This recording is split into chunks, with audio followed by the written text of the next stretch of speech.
fighter. It's not just how hard you hit,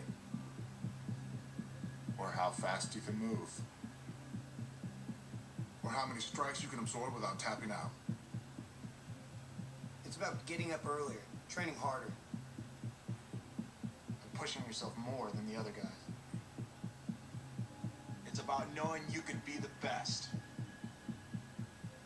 And doing everything in your power to make it a reality. It's about courage and commitment. That's what it takes. So, you want to be a fighter? This is how.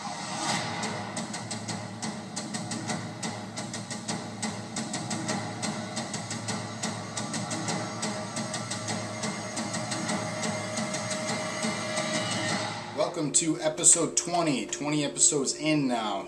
Congratulations to me and those of you who have watched 19 and are now watching 20 of them. You have wasted probably 3.5 hours of your life watching this many, so thanks, and I'm sorry. Those of you who are tuning in for your first time, please subscribe, tell your friends. Episode 20, we're going to talk about the UFC Undisputed gaming series that's available now for the Xbox 360 and the PS3. Preferred system to get it on, doesn't really matter, the game is identical on either system. First off, going to start off with UFC 2009. This really redeems the UFC gaming series. We've seen them on the PS2, don't recall the exact name of it, but they were a UFC game. They were not good. They were not good back then. Are they good now? Yes, very good games. If you're a fan of the UFC,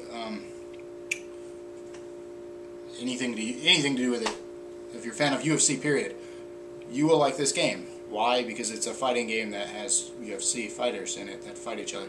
As for a fighting game, does it work well? Yes, very well. You feel strong as those players, especially with the knockout punches and the black and white slow motion kind of things that other fighting games try to do.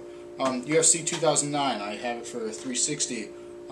Basically, it was their introduction to a new gaming series. It was the test. They had a lot of limited features. They had, do some classic fights to unlock things, play through a 32 fight career to unlock things, improve your character, you can create your own character, go through, and just play through a career. Very limited. You started off in what seemed like an Ultimate Fighter competition, then you instantly made your way up from Fight Night to UFC pay-per-views, and they didn't really have much of a, not a Hollywood feel, but like a pay-per-view feel to the game. You just kind of went through and won the fights. They had the broadcast that seemed like it, but there wasn't the backstage stuff that made it. There was cool training things you could do to level up. There's different fighting styles. Basically, you could pick from like Muay Thai, Brazilian Jiu-Jitsu, wrestling, boxing, kickboxing, any of those things. You got to pick two to focus on your fighter as, and then you focus on skills from there.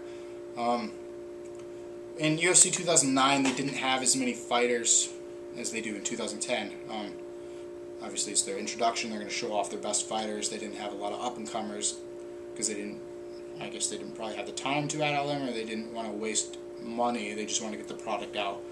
So in 2010, they made up for that by including over 100 fighters from the lower leagues and new up-and-comers, downloadable fighters, and so on and so forth.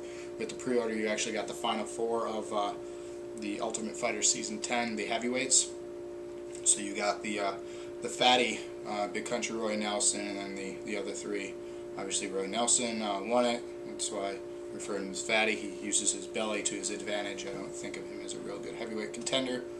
But that's another topic. You can check out UFC and give your thoughts on that on UFC.com's website. Check it out. So UFC 2010, obviously Brock Lesnar's the heavyweight champion at this point.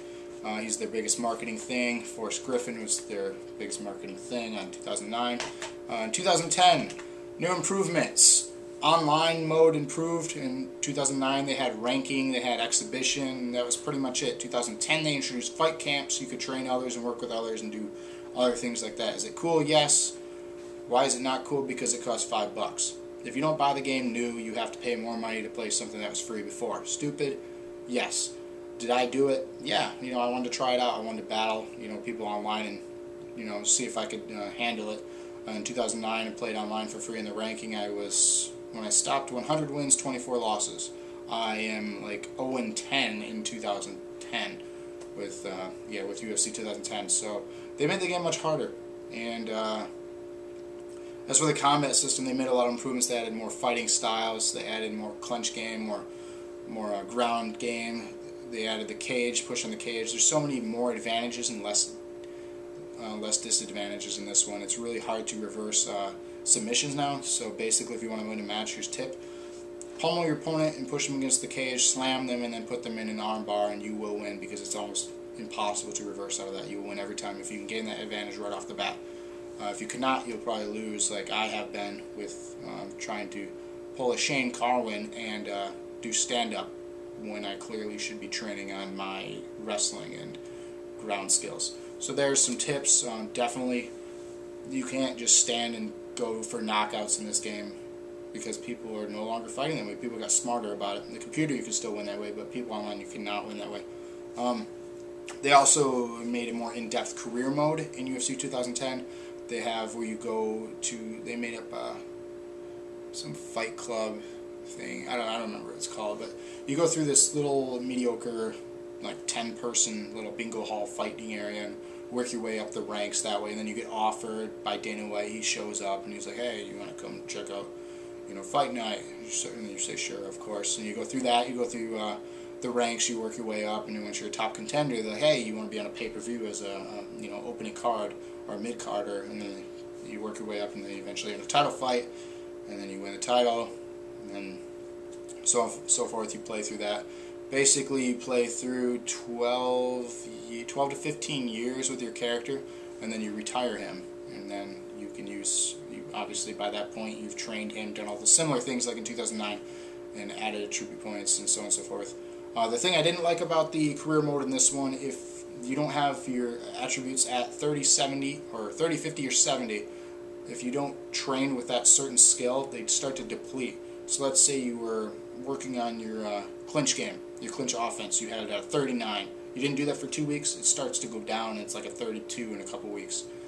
So make sure if you're not going to focus on something, stop it at a 30, 50, or 70, and then come back to it and make sure you have enough attribute points accumulated so you can move it up to the next 20 interval. After you have your last fight, one of the main things you want to do too is go all out and add all the attribute points you can, because once you retire, you cannot touch that character again. He's retired, he's done. So that's a new thing that you'll learn through that after playing one playthrough of the career mode. It's a lot better, it's a bigger production, so they made a huge improvement on that. Pretty much very similar things. They improved little things like if you're doing exhibition matches with your friends, having your friends over, you no longer have to back out a couple screens, wait for it to load to select fighter. As soon as the fight's over, you can do rematch, select fighter, select arena, and so forth right then and there. So you can just keep going with exhibition matches and so on and so forth. So it's a lot more, hey, keep going and keep playing, not just, hey, play a match, exit out. You want to play again? So it's more welcoming. So definitely pick up either or. You will be happy with UFC 2009 or 2010. If you're a fan of UFC, definitely pick up either or both. Pick up 2010. It's the more recent one, has a better roster. Is the only reason I'd pick it up. For price-wise, 2009 is much, much cheaper. So if you're not sure of it yet, or if you don't know if you're really into this fighting game, test it out with 2009. Give it a rent, or even test out 2010.